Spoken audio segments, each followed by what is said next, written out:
नमस्कार, मैं हूं राजीव शर्मा और आप देख रहे हैं स्वामी न्यूज। स्वामी न्यूज के लंच टाइम न्यूज में आपका एक बार फिर से स्वागत है। आइए देखते हैं अभी तक की खास खबरें। राजस्थान लोक सेवा आयोग द्वारा सहायक अभियंता प्रतियोगी परीक्षा 2018 की काउंसलिंग 23 जून से शुरू की जा रही है। आयोग ने काउंसलिंग कार्यक्रम जारी किया। यह काउंसलिंग 28 जुलाई तक जारी रहेगी। राजस्थान लोक सेवा आयोग द्वारा सहायक अभियंता प्रतियोगी परीक्षा 2018 की काउंसलिंग 23 जून से शुरू की जाएगी।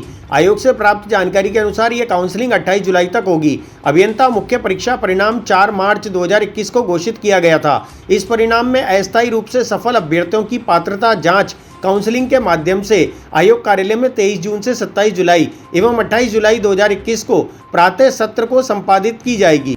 स्वामी न्यूज के ही कार्यक्रम लाइव कोच में अर्चना व्यास द्वारा शब्दों के इस्तेमाल व शब्दों की महत्ता के बारे में संपूर्ण जानकारी दी गई कि हमें किस किस को थैंक यू कहना है अपनी लाइफ में।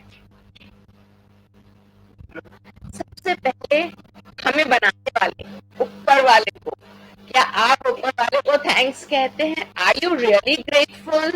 क्या आप सचमुच में सोचते हैं कि आप ईश्वर को धन्यवाद देते हैं? नहीं देते हैं। आप ईश्वर को कहते हैं तूने मुझे ये नहीं दिया, तूने मुझे वो नहीं दिया, ये कर दिया, वो कर दिया। ये भगवान तो मेरा दुश्मन है। स्वामी न्यूज के खास कार्यक्रम स्वास्थ्य व योगा में योगाचार्य हेमंत द्वारा मानसिक स्थिति को सही रखने व ऑक्सीजन की मात्रा बढ़ाने के बारे में जानकारी दी गई। गर्दन के सूक्ष्म व्यायाम कर रहे हैं।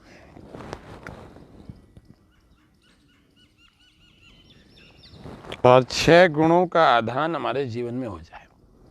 उद्यमः साहसं धैर्यं बुद्धि शक्ति पराक्रमः षडेते यत्र वर्तन्ते तत्र देव सहायकृत। उद्यम जो मेहनत करना जानता है, जो मेहनत करता है।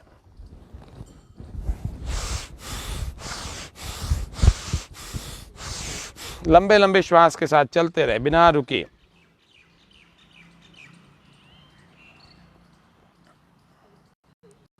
सभी मित्र हमारे ऑनलाइन हैं और सभी के द्वारा इस कार्यक्रम को देखा भी काफी के द्वारा देख करके लाइव प्रत्येक दिन योगाभ्यास किया जाता है। आज भी किया जा रहा है। ऐसे गोल गोल घुमाए ऐसे।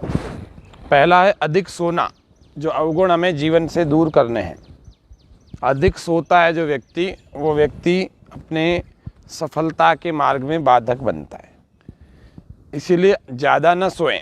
15 वर्ष की आयु। केंद्र सरकार द्वारा निःशुल्क वैक्सीनेशन के कार्य पर जेएलएन अस्पताल में 18 वर्ष से 44 वर्ष तक की आयु वर्ग के लोगों के लिए वैक्सीन की शुरुआत कर दी गई।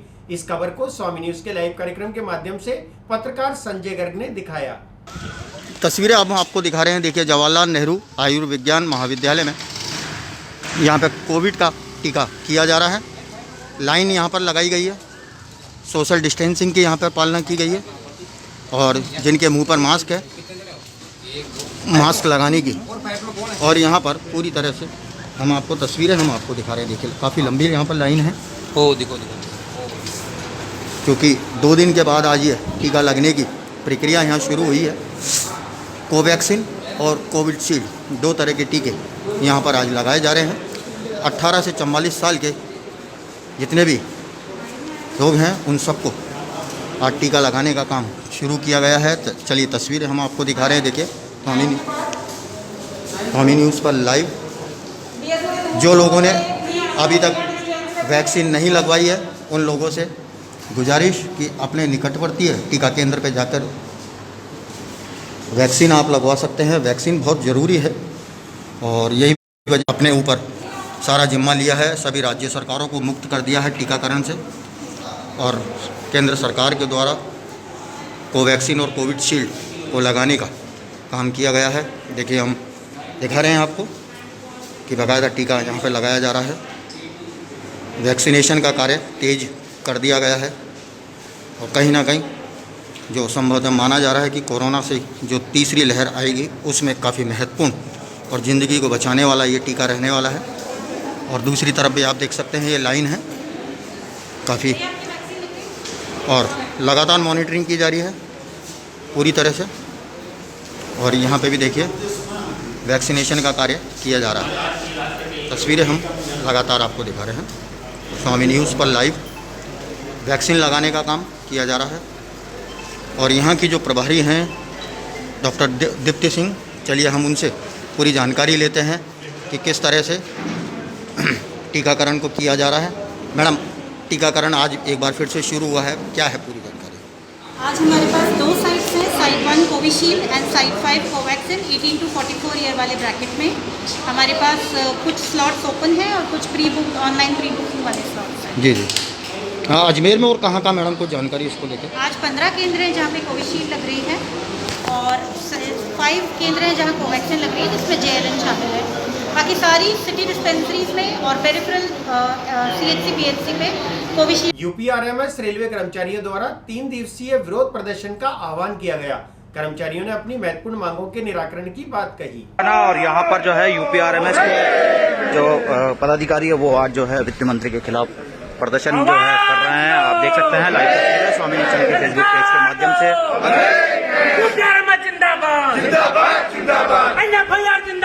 ठीक है, यूपीआरएमएस के जो सभी पदाधिकारी है वो यहाँ पर मौजूद है। National federation of Indian railway में NFIR के आह्वान पर उत्तर पश्चिम रेलवे मजदूर संघ 17 से 19 तक 3 दिवसीय विरोध प्रदर्शन का आह्वान किया है। भारत सरकार द्वारा जनवरी 2020 से जो फ्रीज किए हुए DA के किस्त 3 किस्त ड्यू हो चुका है, जुलाई से 4th किस्त ड्यू होने वाला है। इस संबंध में जल्दी निर्णय लेकर घोषणा करें और बकाया अरियर का भुगतान किया जाए। और फ्रंट लाइन वर्कर होने के बावजूद भी रेल कर्मचारियों के 18 से 44 वर्ष के वर्ग के आयु के कर्मचारियों को वैक्सीनेशन में प्राथमिकता नहीं दिया जा रहा है। JCM का कर्मचारी पक्ष और भारत सरकार के बीच में जिन मुद्दों के सहमति बने उसे भी लागू नहीं किया जा रहा। अब विकट परिस्थिति में सरकारी क्षेत्र और कोरोना काल में ऑक्सीजन की पूर्ति के लिए सांसद कोष व अजमेर नगर निगम द्वारा 46 ऑक्सीजन कंसंट्रेटर JLN अस्पताल को भेंट किए गए। संभावित कोरोना की तीसरी लहर को देखते हुए व ऑक्सीजन की पूर्ति के लिए नगर निगम अजमेर द्वारा JLN अस्पताल को 26 ऑक्सीजन कंसंट्रेटर उपलब्ध कराए गए। वहीं सांसद कोष से भी 20 ऑक्सीजन कंसंट्रेटर अस्पताल को भेंट किए गए। इस अवसर पर सांसद भागीरथ चौधरी, उत्तर विधायक, दक्षिण विधायक व उप महापौर एवं अन्य कार्यकर्ता मौजूद रहे।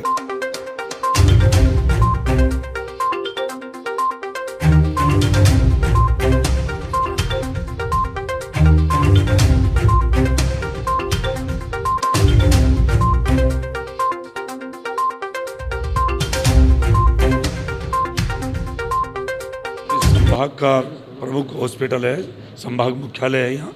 और गत अभी जो कोरोना दूसरी लहर आई थी उसमें बहुत बड़ी त्रासदी हुई ऑक्सीजन की कमी की वजह से। इस वजह से हम सारे जनप्रतिनिधि, चाहे विधायक हो चाहे सांसद हो, सभी ने ऑक्सीजन कंसंट्रेटर अपने MLA फंड हो चाहे MP फंड से यहाँ दिए गए हैं। और केंद्र सरकार द्वारा सैटेलाइट हॉस्पिटल में ऑक्सीजन प्लांट भी आया है और इस वजह से आज यहाँ जो 20 ऑक्सीजन कंसंट्रेटर MP फंड से यहाँ दिए गए हैं। 10 लीटर का हैं और 24 घंटा यदि रिक्वायरमेंट हो पेशेंट को तो 24 घंटा ऑक्सीजन सप्लाई भरपूर मात्रा में दी जा सकती है। इससे बहुत बड़ी एक जो त्रासदी हुई उससे बचाव के लिए कह रहे हैं कि तीसरी लहर भी आने वाली है, तो पहले से ही ये सारी रोकथाम और इसकी प्रबंध व्यवस्था होनी ज़रूरी है। इसके लिए JLN हॉस्पिटल में आज हमारे यहाँ के प्रिंसिपल साहब, सुपरिटेंडेंट साहब, उनको हमारे विधायक उत्तर के भाई श्री वासुदेव देवनानी साहब, दक्षिण से बहन अनिता जी बघेल साहब और हमारी पार्टी के उप महापौर और सारे पार्टी के वरिष्ठ जन यहाँ आए हैं और हमने यहाँ इनको ऑक्सीजन कंसंट्रेटर हमने सुपुर्द किए हैं। दुर्भाग्य, मैं तो एक कहूँगा दुर्भाग्य है, इस तरह की त्रासदी के अंदर भी यदि कोई उसको पता है कि ये ऐसा वायरस आया जिसका अभी तोड़ 100% हम कर नहीं सकते हैं कि दावे के साथ कि ये बीमारी अब चली गई है, ऐसी स्थिति में भी यदि कोई MLA फंड से या कहीं से कोई ऑक्सीजन कंसंट्रेटर देवें और उसमें भी गड़बड़ जाला कर देवें तो इससे बड़ा दुर्भाग्य हो नहीं सकता है। चाहे कोई भी व्यक्ति है इस तरह का कोई कार्य किया, कोई अधिकारी किया, तो ये दुर्भाग्य है, उसकी जांच होनी चाहिए और उनको सज़ा भी मिलनी चाहिए। नगर निगम द्वारा जो 25 लाख रुपए ऑक्सीजन कंसंट्रेटर के लिए जेएलएन हॉस्पिटल को दिए थे, सभी पार्षदों ने उसकी घोषणा की थी, सभी पार्षदों ने इसमें सहमति व्यक्त की थी। 25 लाख रुपए हमारे द्वारा दिए गए।